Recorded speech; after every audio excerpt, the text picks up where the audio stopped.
Édition spéciale pour Smart Bourse depuis la REF pour ces 2 jours qui marquent évidemment la rentrée du monde économique français dans une ambiance politique un peu particulière, c'est le moins qu'on puisse dire. Et évidemment, impossible de ne pas mettre le sujet français à la une de cette édition spéciale. Et à mes côtés, c'est Denis Ferrand, le directeur général de Rexecode, qui va s'attacher à détailler et décrypter cette question et cette séquence politico-économique française. Bonjour Denis. Bonjour Grégoire. Merci beaucoup d'être avec nous. On aurait aimé discuter d'autres sujets, mais c'est vrai que c'est le thème malgré tout de cette REF, ce jeu décisif et la question des choix décisifs que devra faire la France à un moment. Mais juste un petit peu de recul, ça fait 1 an que la France expérimente l'incertitude politique, l'instabilité politique qui va, qui vient, alors qui est en train de revenir assez fortement. Mais sur cette année d'incertitude politique, qu'est-ce qu'on peut dire du comportement de l'économie française? Où est-ce que ça a tenu et où est-ce que cette incertitude a été la plus pénalisante? Oui, on peut le regarder avec deux angles. Je pense qu'il y a déjà l'angle financier et celui-ci ne ment pas.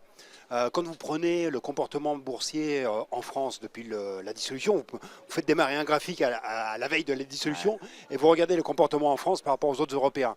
Bon bah là, la messe est dite. Et donc le jeu est plié, puisqu'on a Roland Garros, le jeu est vraiment plié, c'est 6-0, 6-0. Donc clairement, on a perdu sur l'aspect boursier, on le voit aussi sur les spreads, bien entendu. Et même hier, c'était très intéressant. Hier, on s'est rendu compte que le CDS, la prime que l'on doit verser pour s'assurer contre un risque de défaut, le CDS en France est devenu supérieur au CDS pour des titres à 5 ans italiens. Donc, du point de vue financier, le jeu est plié, on est à la ramasse. C'est pricé. C'est pricé. Ouais. Sur l'aspect économique, là, c'est vrai qu'on est dans une forme d'attentisme qui perdure. En fait, ce qui s'est passé jusqu'à, on va dire, mi-2023, c'est qu'on avait une atypie française. On avait de l'emploi qui progressait très fortement, on avait de l'investissement.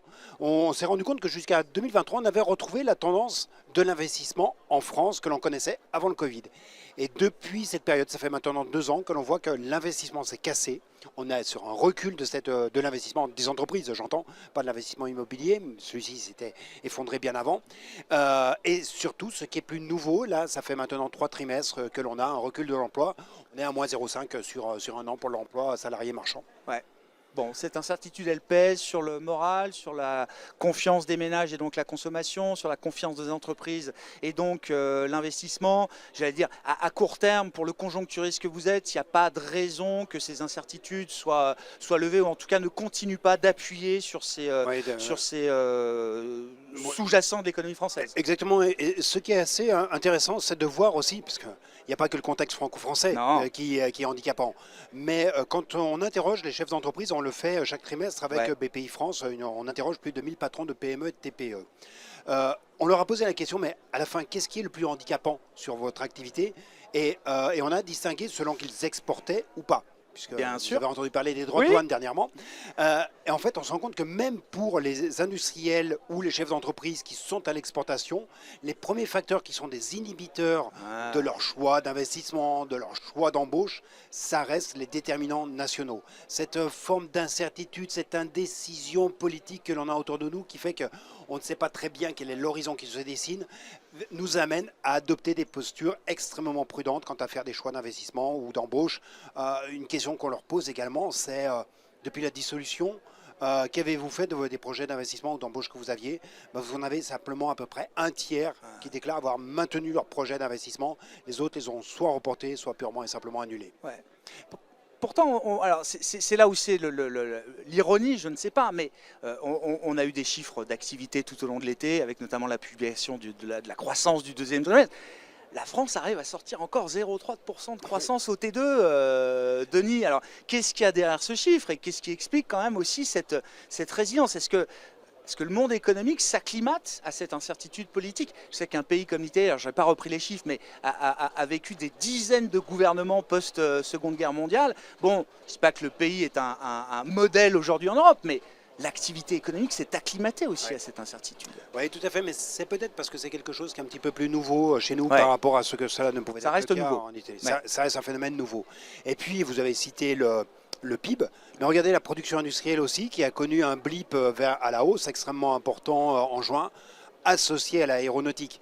En fait, je pense qu'il faut aussi, on est dans un moment qui est très particulier, où il faut bien distinguer les secteurs les uns par rapport aux autres. Vous en avez encore certains qui sont sur des cycles très longs, type l'aéronautique, et qui est plutôt le vent en poupe. Avec encore le rattrapage des effets Covid, c'est ce que j'ai compris dans ce secteur. Le rattrapage n'est pas complètement terminé pour un secteur comme l'aéro. Et en revanche, vous avez à côté de ça des secteurs qui étaient quand même des points extrêmement forts, type la cosmétique, type la beauté, qui se trouvent désormais attaqués à la fois par l'aspect des droits de douane et la baisse des importations américaines depuis la France, mais également par des nouvelles concurrences qui sont émergées, pas seulement chinoises, mais également sud-coréennes. Enfin, on voit qu'il y a des déterminants sectoriels qui commencent aussi à jouer. Au total, c'est vrai qu'il y a une forme de divorce entre le sentiment et les chiffres macro. Les chiffres macro sont encore bons. On va sortir en gros une croissance à 0,6 cette année. Sur l'année prochaine, ce sera peut-être à peu près dans ces eaux-là, au regard d'un potentiel de croissance de la France à 1%. Les chiffres macro sont encore bons, mais n'oublions pas quand même qu'ils reposent en grande partie sur deux éléments qui ne révèlent pas une dynamique forte. C'est un, des stocks. Deux, une baisse des importations. Et j'oublie le troisième élément, c'est que ce qui a fait la croissance aussi jusqu'il y a peu, c'était la progression de la dépense publique. Je veux bien qu'on parle aussi, Denis, de cette histoire de consolidation budgétaire. Donc, bon, tout est en suspens, la séquence politique va suivre son cours, on verra comment elle se termine. Mais juste comment mettre en perspective l'effort que la France devra faire ou doit faire aujourd'hui. Est-ce que l'objectif est atteignable ou est-ce qu'il est complètement hors de portée? De quel type d'ajustement est-ce qu'on parle? Est-ce que c'est un simple ajustement conjoncturel? Et est-ce qu'il y a un chemin économique pour mener cette consolidation budgétaire sur un horizon de temps peut-être de quelques années en préservant un régime de croissance, de la compétitivité, de la productivité? Est-ce que ce chemin économique, au moins, il existe, Denis? En fait, j'ai du mal à voir un chemin là où... En réalité, quand vous regardez, quand vous faites l'analyse du mécanisme et des leviers par lesquels on va faire de la consolidation budgétaire, 44 milliards d'euros qui est annoncé, donc ça va nous faire quelque chose comme 1,3 point de PIB, donc voilà, c'est pas une paille. C'est sérieux. Mais en revanche, quand vous regardez la manière dont ça se déploie, en grande partie, ça ressemble à de l'année blanche. C'est-à-dire que je ne revalorise pas les pensions, je ne change pas les barèmes de l'impôt sur le revenu. Il y a tout un ensemble de dispositifs où, au total, je n'interroge pas le fondamental, à savoir le périmètre d'intervention de l'État. Donc, ce n'est pas véritablement une consolidation, c'est un pilotage comptable du budget. Et ça n'est pas, d'une certaine manière, un choix qui est véritablement assumé. Et puis, in fine, il faut quand même toujours se rappeler que, quand bien même il y aura un effort sur les dépenses, alors la répartition de ce qui avait été annoncé le 15 juillet par François Bayrou, sans savoir si ce sera caduc ou pas, hein, mais bon, mettons que ce soit cette orientation qui est force de loi, eh bien, c'est à peu près du 2 tiers, 1 tiers, 2 tiers sur la dépense, 1 tiers sur la fiscalité, et même quelquefois presque du 50-50. Mais à la fin, quand bien même il y a un effort sur les dépenses, il ne faut pas oublier qu'il y aura toujours une progression de la dépense en valeur. Bien sûr. On ralentit la progression de la dépense. On ralentit par rapport à un tendanciel et surtout le tendanciel de la dépense, il est supérieur au tendanciel de la croissance du PIB. Le tendanciel de la dépense en volume est aux environs de 1,4, 1,6%, là où le tendanciel et le potentiel de croissance de l'économie est à 1, 1,2. Donc ce qui veut dire que parce que ce qui drive les dépenses, ce sont notamment des dépenses dont on sait qu'elles vont progresser, les dépenses liées au vieillissement, les dépenses liées à l'âge, les dépenses de santé, les dépenses de retraite, sont des dépenses qui vont continuer de progresser, ça vous fait une déformation de la structure de l'économie en faveur d'un peu plus de dépenses publiques spontanément. Donc en fait, on ne fait que ralentir cette progression spontanée du poids de la dépense publique dans le PIB. Est-ce que ce n'est pas le meilleur moment pour que la France soit confrontée à ces défis? C'est-à-dire, quand je replace ça dans l'équipe européenne, dans la zone euro, je regarde et je reviens aux paramètres de marché que vous citiez tout à l'heure. Oui, il y a le spread franco-allemand, on peut regarder avec l'Espagne, avec l'Italie, avec la Grèce, avec ce qu'on veut. Mais au global, on a quand même un pack zone euro beaucoup plus soudé qu'il ne l'était il y a 15 ans maintenant. Et on a suivi, et vous avez vécu comme nous, la crise des dettes souveraines 2010-2012, Denis, où là, les écarts de taux montraient quand même un risque d'explosion de la zone euro. On n'est plus du tout dans ce moment-là. Est-ce que ce n'est pas une chance pour la France de se retrouver finalement la seule à devoir faire ces efforts qu'on attend depuis un moment et qui se feront quoi qu'il arrive. Oui, mais en fait, il y a deux choses. C'est vrai que ça me rappelle l'analogie que vous faites, ça me rappelle une terminologie qu'on avait utilisée pour décrire la situation qui était préalable à la crise financière de 2008-2009 et surtout la crise des finances publiques 2010-2011. Ouais. Il y avait tellement peu d'écart de rémunération qu'on avait appelé ça l'époque de l'euro heureux. C'est ça. En fait, est-ce qu'on est en train de renouer avec cette dimension? Peut-être parce que d'une certaine manière, dans notre défi, on est mieux accompagné. On n'est plus dans un moment où vous avez de la contraction d'activité extrêmement forte que celle du type de celle qu'ont subi Italie, Espagne, Portugal pendant toutes les années post-ajustement des finances publiques. Vous n'êtes plus dans la situation où l'Allemagne recule, mais l'Allemagne a d'ores et déjà montré qu'elle a envie de prendre le taureau par les cornes. Redevenir une locomotive ? Redevenir une locomotive, redevenir une économie puissante. Ça ne veut pas dire une économie puissante en Europe, ça ne veut pas dire une économie européenne puissante. Ce n'est pas tout à fait la même chose. Mais vous voyez les Allemands, ce qu'ils ont annoncé, des suramortissements sur les investissements accélérés, et dans 2 ans, ce sera suppléé par une baisse de l'IS, le plan d'infrastructure. Donc il y aura des effets qui seront bénéfiques pour la France. Mais cela ne doit pas nous exonérer. Ne comptons pas sur la redynamisation des autres pour sortir nous-mêmes d'une ornière dans laquelle on s'est mis tout seul. Ouais. Est-ce que c'est un sujet pour la Banque Centrale Européenne? Le fait que ce soit la France, est-ce que ça, est-ce que ça va guider de plus en plus la fonction de réaction d'une banque centrale comme la Banque Centrale Européenne qui pilote 27 et demain 28 pays? Vous vous rappelez de la phrase de Lagarde à un moment et qui lui avait valu quand même quelques acrimonies, remarques acrimonies. Le spread, j'en ai rien à cirer. Oui. On n'est pas là pour refermer les spreads. Voilà, on n'est pas là pour gérer les écarts de primes de risque entre pays. Exactement. Bon, vous voyez. Un peu quand même si à la fin de la journée, non? À la fin, il y avait un petit effet boomerang. Oui, bien entendu, ça complique l'équation. Mais à partir du moment où l'équation européenne au global est satisfaite, il y a moins de problèmes. Et surtout, ce qui est important, que l'on oublie toujours de rappeler, c'est que la zone euro au global a une position créditrice nette. C'est une économie qui dégage de l'excédent. La France, on est quasiment à l'équilibre des comptes courants, donc on n'a pas de problème de financement extérieur en France, et encore moins à l'échelle de la zone euro qui a une capacité à prêter, une capacité à faire de la circulation des flux. Toute la question est désormais de nature politique et bien moins qu'économique. Bon, et on peut imaginer, dans un scénario d'escalade, espérons-le une fiction, qu'on ait à un moment un peu douloureux, frictionnel, y compris avec la Banque Centrale Européenne. On l'avait vu en 2011 avec l'Italie de Silvio Berlusconi, par exemple. Alors, avant le FMI... est-ce que c'est de cette manière-là qu'on peut envisager les choses? Une banque centrale européenne qui viendrait aussi peut-être remettre un peu d'ordre en contrepartie d'une liquidité apportée à la France, d'une certaine manière. Oui, parce que je pense qu'aussi fondamentalement, quelque chose que l'on ne mesure pas assez en France, c'est la lassitude des Européens. Oui, mais c'est la France. En gros, il y a quand même une lassitude face à ce comportement où on voit bien les autres ont quand même sacrément bavé, le Portugal même si on sait à quoi s'en tenir, même si les autres savent à quoi s'en tenir, c'est pas pour ça que ça devient plus supportable. Exactement. Il y a vraiment cette lassitude vis-à-vis de notre comportement.